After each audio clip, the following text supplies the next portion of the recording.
been a while since I've actually seen you in a Glenavon kit. You're back running around. How's the recovery going? Yeah, good. Seen the consultant maybe, I think it was by the end of October, start of November time, so I've been training probably since, obviously easing it in, doing non-contact and then maybe contact. So yeah, I was due obviously to play my first bit of game time last week for the reserves, but unfortunately it was called off, so have to wait maybe another week until we get back on the pitch playing some game time. And what's the sort of the end sort of time frame for the return to playing then? I think obviously it's probably down to the physio and the medical staff in terms of how that's going to progress. I think maybe just for my first game it's just a matter of just getting on the pitch and playing some minutes. It'll probably be 20-30 minutes a bit of game time, just sort of getting used to a bit of match movements and then obviously increasing it from there. And then obviously it's up to the manager in terms of when he feels I'm ready maybe to come into the first team. So how have you found the recovery then with Chris and the medical team?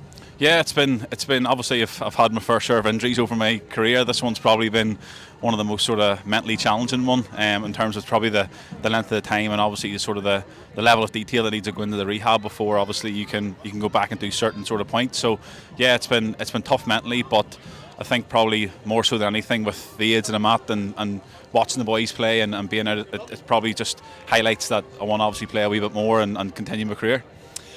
And I suppose more generally, what changes have you seen? Obviously, you've had a lot of good managers in your career. What changes have you seen from since Stevie and Cyan all have come in to the squad?